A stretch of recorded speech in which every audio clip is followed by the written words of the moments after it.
All right, folks, welcome back. Let's go to our next story. You know, for criminal gangs and bandits roaming wild within our country, it was a matter of time before the long arms of the law caught up with and terminated their reign of terror. We are proud to announce that no fewer than 621 criminals using some forests and national parks in some parts of the country as their hideouts to perpetrate their heinous crimes have been smoked out. The Office of the National Security Advisor, NSA, that broke the cheering news revealed that the criminals were nabbed for various offenses between January and October 2024. We are therefore able to predict a trouble-free Christmas, if you ask me, and beyond. Don't you say? Yeah, I quite agree, because I think in the last 1 month, I've traveled by road, first from Lokoja to Abuja, then from Abuja to Kaduna twice, then from Abuja to Osun. And I can say with all sense of modesty that the fears associated with Kogi State, especially particularly between Okene and Kaba, it's no longer there. And I want to believe very strongly, though I have not gone beyond Kaduna in recent times by road, I have not gone to Kano, but at least I have friends that have commuted on that road in recent times. And I think the kind of stories we hear in the past of bandit attacks, armed robbery attack, and whatever, we no longer hear them. And let me say this. I recall that before banditry became the order of the day, if you are traveling from Abuja to Kaduna, there is an area called Kateri. Kateri should be like, I think, 70 kilometers or so away from Abuja. That spot, right from when I was in the Polytechnic in the 90s, they have always robbed. Was a black spot? It's a black spot. They have always robbed. And I think I narrowly escaped one in 2015. And from that 2015 up until 2019, I'm not sure I traveled. No, each time I'm traveling to Kaduna, once I'm approaching Kateri, my heart skipped. You know, but the first trip I did in 2019, I conquered that fear. And I think after then, I've also traveled to Kaduna by road in the last 1 month twice. And I want to say with all sense of modesty that the situation has improved. Yeah. Kudos to the NSA's office. Yeah, because it tells you that we can call the bluff of these terror gangs. Yes, and you see, it's so distressing that the Kainji Lake National Park, for example, with a land mass of 5,341 square kilometers, is a national treasure. Okay. But today, the place has been overrun by bandits. Shekau first moved his people into that place about 4 years ago. Wow. In fact, when Shekau... same Shekau? Yes. Yeah. When Shekau moved his people into Niger State, he announced it. He showed pictures of his people celebrating Salah inside the forest of Niger State. I became worried. So they've been operating in that area for so long.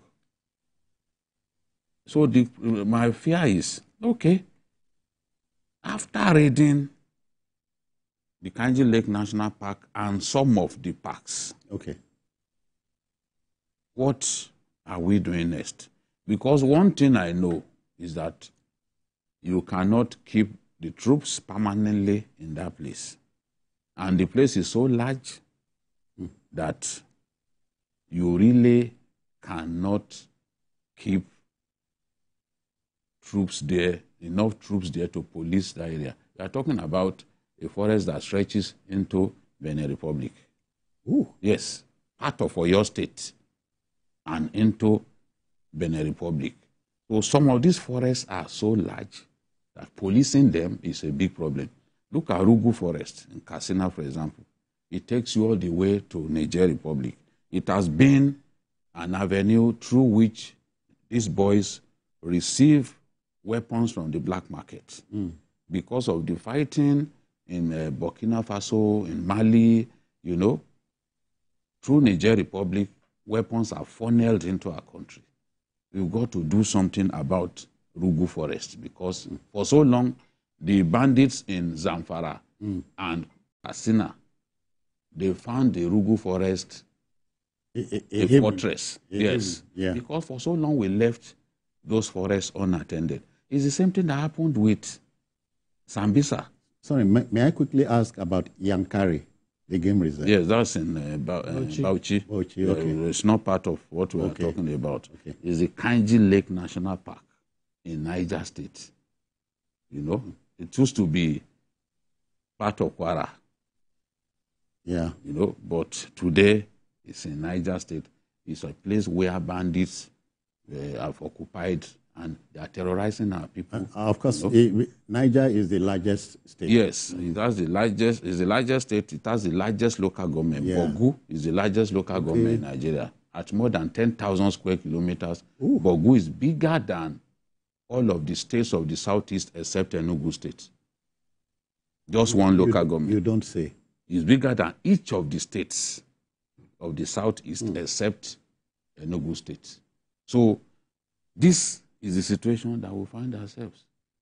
Dansadao Forest in Maru local government. Maru is one of the biggest local government in Nigeria today. Okay.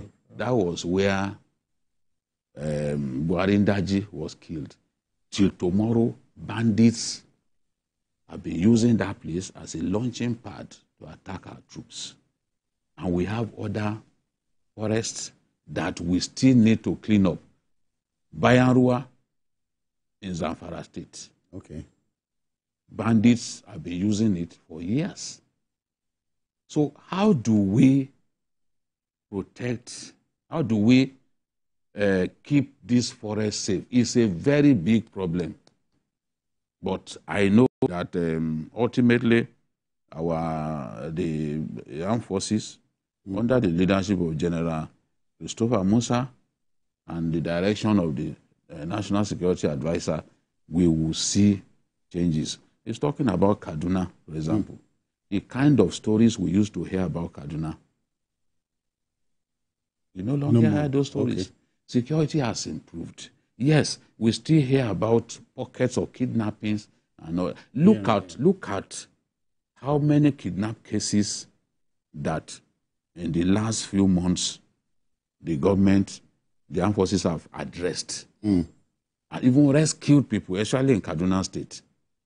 The southern Kaduna used to be a major killing field in our country. Okay. When was the last time you had that such a thing happened?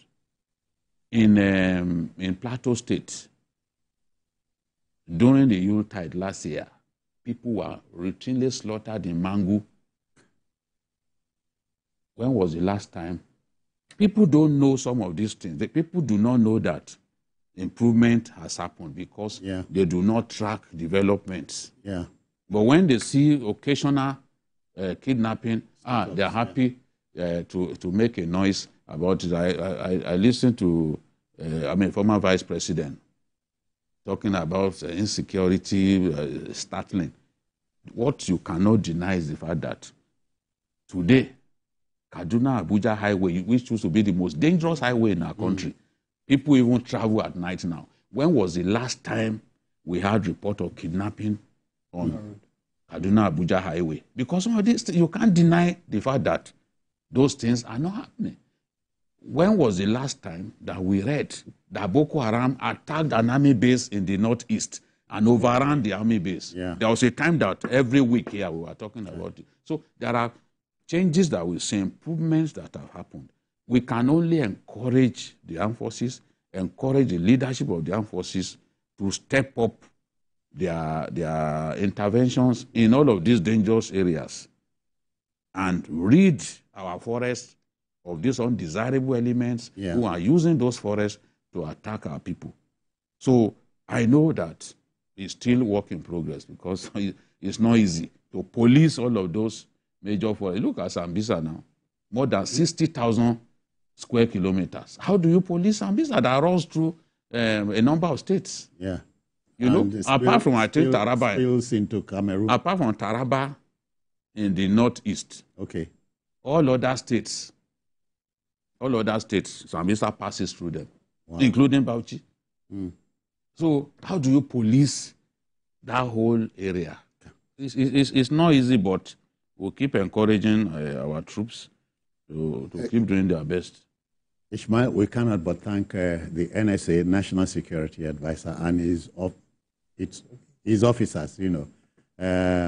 As we have agreed, we can call the bluff of these agents of darkness. Because at a time like this, crisscrossing the country is something. I long to go to my Akwa Ibom by road, you know. It's really interesting. Yeah, it's really interesting traveling by road.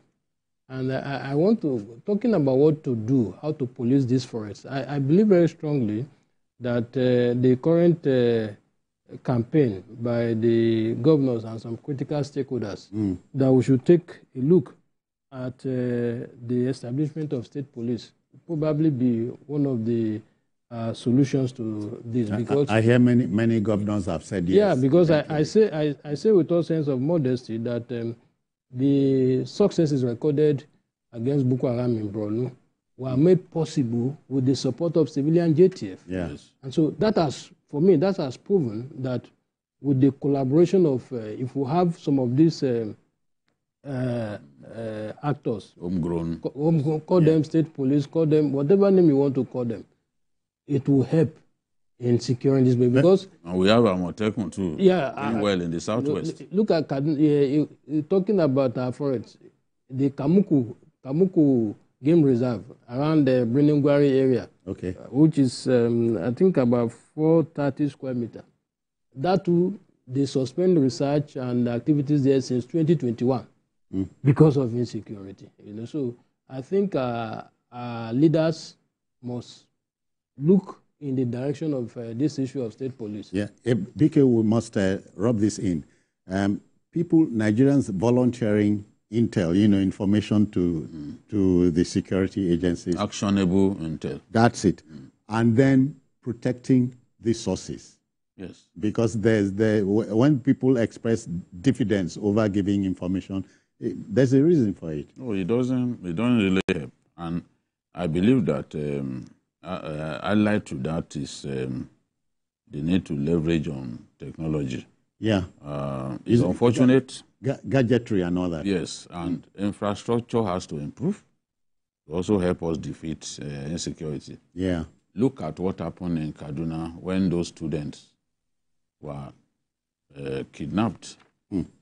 The nearest army base to that school, I'm talking about the last mass kidnapping in Kaduna, the nearest army base to that place is more than 40 kilometers. Wow. No network in the area. According to the CDS, they didn't even know that they had taken those children away until the next day.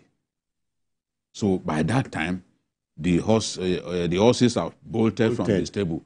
So once those children are in their hideout, the hideout of the bandits, it becomes difficult to rescue them. That's it. Sometimes if you want to use force, people will die. And if people die, they are still going to blame the government. But people are always waiting to see what they can blame the government for. Even for some of their own inadequacies within their homes, they still think that it's government that should be blamed. Look at what happened in Oyo State. Somebody said, Shebi is government that should ensure that people are not hungry. Where in the world? I was in London 3 weeks ago. I found beggars by the side of the road in Oxford, as busy and highbrow as that area. There were beggars, people sitting and asking for money. Late Majek Fashek told us. Yes, he said not be only in New York. Not be only, so there's nowhere in the world where everybody has all of what he needs. Yeah. People should grow up. All of this, imagine that there's a place where people won't get hungry. There's no such place. People, even God did not create a world in which everybody will be rich. Yeah. Everybody will be able to fend for himself. That's why those who are rich will be able to help the poor. But That's imagining that government will do everything, government will ensure that nobody can get hungry. There is nowhere. You have poor people in Russia, you have poor people in Everywhere. France, everywhere. Everywhere. All fingers are not equal. Look at the way they are. You cannot say God who created these fingers. He has a reason. And metaphorically speaking, we can't all be equal. No. So somebody organized share palliatives to people. This Christian cleric, what's his name again? I don't know his name now. The one who was based in the UK. Maybe I'll remember his name. Ashimolo. Yes. Yeah. Yes. Huh? Matthew Ashimolo. Yeah. He shared palliatives. He took his time. He didn't say, I must share it in one day. When you want to do that, and you didn't make arrangement for crowd control and all that, people will die. There's so much hunger. But if you organize something shabbily, then people will die. We can and then you come and say it's government. Come on. We can inject what happened in your state the other day. That's what I'm talking about. That it happened, and people are saying, why did government allow people to get hungry? There's no way. There will always be hungry people in any country. Because fingers are not equal. Some people will even be put on a job, they will misbehave there, they will send them packing, they become jobless. So who do you then blame? UKO and Ishmael, let me attempt a bit of preaching here. The disciples of Christ said, sir, we can sell these things and make money and feed the poor. Christ said, before I came, there were poor people. Yes. After I leave, there will still be poor people. Yeah. For a particular time period. Recall that in his 2025 budget presentation,